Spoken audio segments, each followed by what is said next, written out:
to which I was asked to address. And one of the points that they brought about is many of them, even among the women that were present, some of them are department heads and engineers, said that yes, we went to schools and universities in Chicago, in Illinois, in other urban places. We saw Muslim women studying the same classes that we were taking, and they excelled, and they did very well in the academic arena.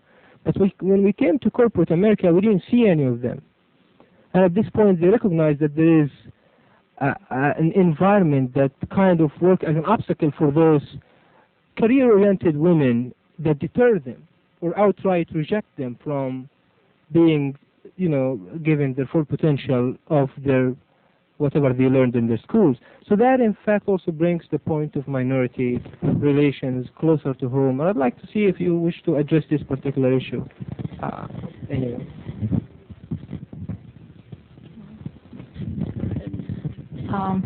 I agree with what Brother Muhammad is saying. I know for my own self, I'm a public school teacher, college teacher.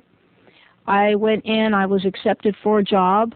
There was no problem. I went to the job in hijab and told them this is who I am.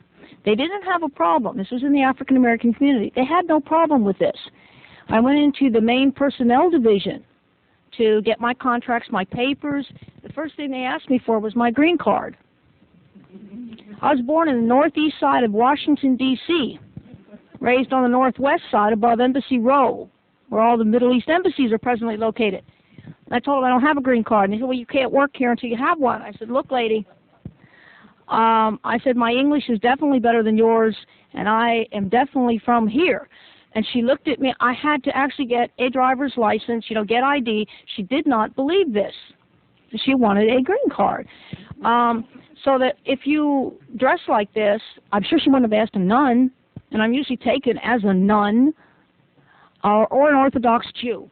Back home in my mother's community, which is heavily Jewish and German, I will be taken for an Orthodox Jew. So, one or the other, there is a very definite slant against us in public life. I cannot work as a paralegal in any major law firm because of this. It's like your brain died, and you can't go to work for them. It's a very limited selection. I have to decide between wearing a scarf or going to work. In many cases, it's illegal to wear this in a school system. Okay. Any more comment as an answer to the previous question? Okay. I know there are more questions out there as well. I don't know if I have an answer, but I've been doing research on the Muslim community in the U.S. and most of you know that I've been doing this work for a long time. And one of the things I found out is they have done, the same treatment you got has been meted out to other groups. I'm not justifying that it happens, and I'm always fighting and saying, why does it have to be so? It's very un-American. If we take them to the book and say, okay, this is very, you have the Constitution. It is an un-American way of treating people.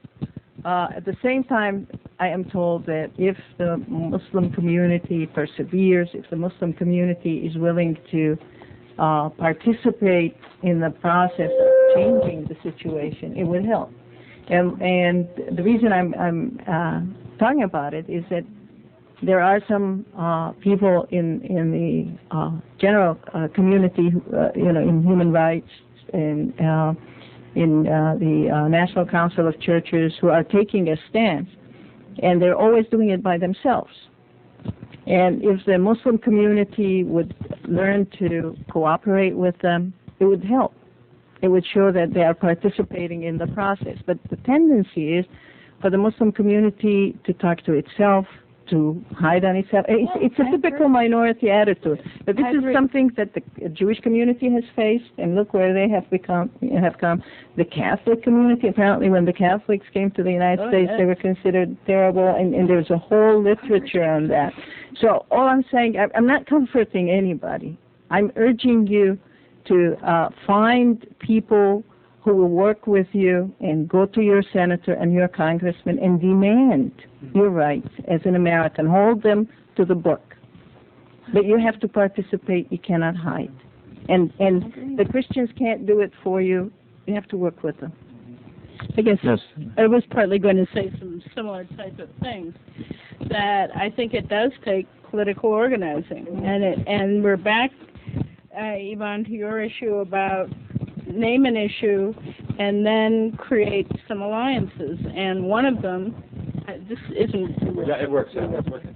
Okay. It's working? All right. One of them is around the issue of discrimination against minorities in employment. It's very un-American, but it's very American. And there's a long history of this as one group comes into the country after another, starting, of course, at the beginning. And I think we need to politically organize around that. And I think in the case of women, there really is a double jeopardy, and that I think it's not an accident in Bosnia that we're dealing with a double issue of Muslim and rape, issues about which we mostly sort of avoid the issue. I think here, again, women need to organize across faith boundaries. Sure. Okay. The other thing I want to add is that A little bit closer. Yeah. okay, one of my students did her PhD thesis, and she researched everything that is in the court system, you know, the cumulative judicial statements concerning Islam in the United States. And except for two about citizenship in the United States for Arabs or Muslims, all the other decisions have been initiated by African Americans. And there are in the books in the United States a lot of rights. For example, there was a case against one woman who was employed by TWA because she started wearing the scarf. They fired her. She got her job back. There is a case of one professor. You know, there are discrimination cases in the courts that have been fought. Muslims have won a lot of rights. Most of it litigated, as I said, by African American Muslims in the penal system. But it is there. It can be built on. And what we need is more Muslims who will participate. Now, to your issue, I've had other people raise another issue about Bosnia. The question is, why is Bosnia being permitted to be shown on television? Because we have human rights violations in India about Muslims, I mean, in Kashmir, in Palestine. Yes. Why Bosnia? How come we get to see the pictures? I don't know. I have no answer. I have no. Why are we seeing that is the question somebody raised to me. Why?